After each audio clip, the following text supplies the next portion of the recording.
Bonjour, la bonne nouvelle nous vient aujourd'hui du livre du prophète Ésaïe. Oui, régulièrement, je viendrai vous annoncer la bonne nouvelle, pas seulement à partir de l'Évangile, qui est bonne nouvelle, du Nouveau Testament, mais dans toute la Bible.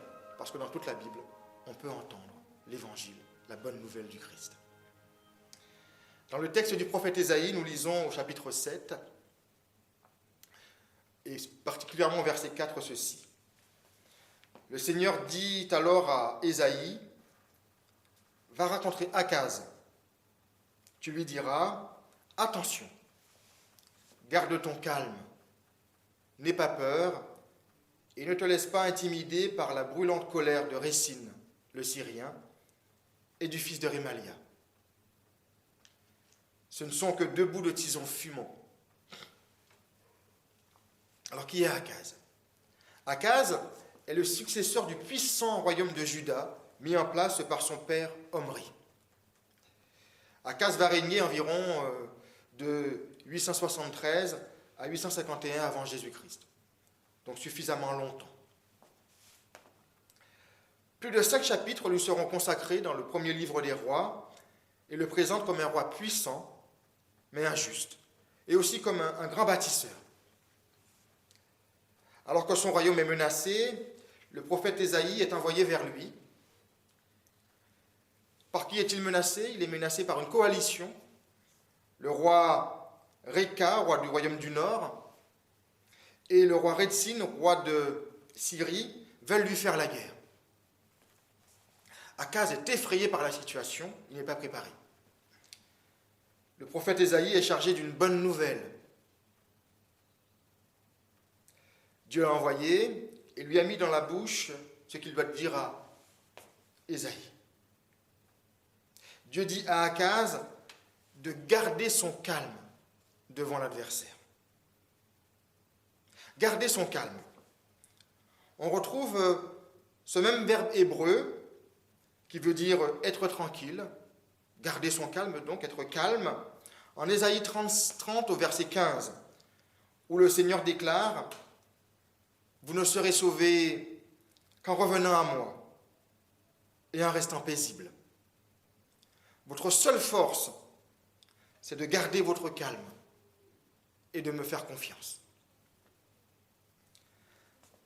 Par la bouche du même prophète Ésaïe, Dieu renforce, un peu plus loin dans ce chapitre 7 d'Ésaïe, cette bonne nouvelle par l'annonce d'un signe qui révélera son appui et sur lequel Akaz et le peuple pourront faire reposer toute leur confiance. Voici, dit Ésaïe, la jeune fille est enceinte et enfante un fils. Elle lui donnera le nom d'Immanuel, pour être précis. Le prophète annonce ainsi la venue d'un souverain conforme à la volonté de Dieu et qui assurera le salut du peuple, avec le soutien de Dieu. Dieu promet d'être avec son peuple à travers un enfant, un fils que sa mère nommera Emmanuel, c'est-à-dire Dieu avec nous. La présence de Dieu au milieu de son peuple est la garantie de son appui. De lui dépend le futur du peuple. Dieu se fait proche et assure la sécurité et la victoire de son peuple sur tous ses ennemis.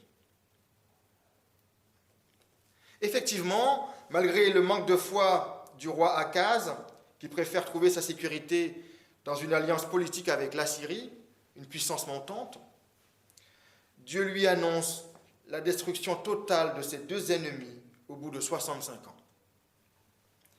L'histoire retiendra effectivement la chute de Samarie et la fin de Damas. Mais malgré les péripéties de l'histoire, l'Emmanuel promis adviendra pour manifester la présence de Dieu avec son peuple.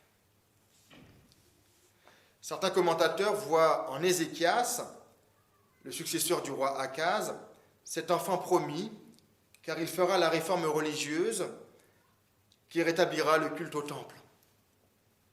Il fera bien plus que ça pour Dieu, par fidélité à Dieu.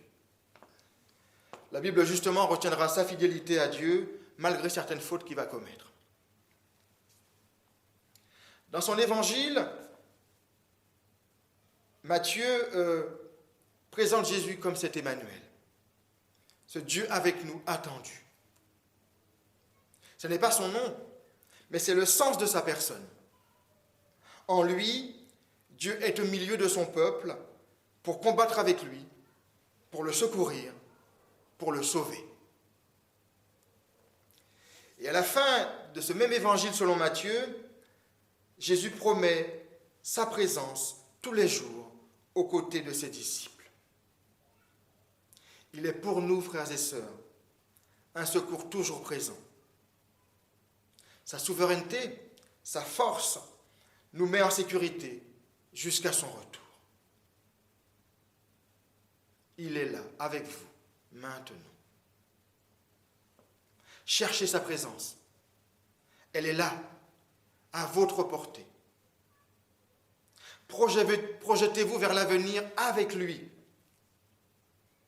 Il est notre bonne nouvelle, notre paix. Garde ton calme, n'aie pas peur et ne te laisse pas intimider, nous dit Ésaïe. C'est tellement d'actualité. Voilà, c'est la bonne nouvelle pour aujourd'hui. J'espère que vous l'avez reçue. À bientôt pour une autre annonce de la bonne nouvelle de Jésus-Christ.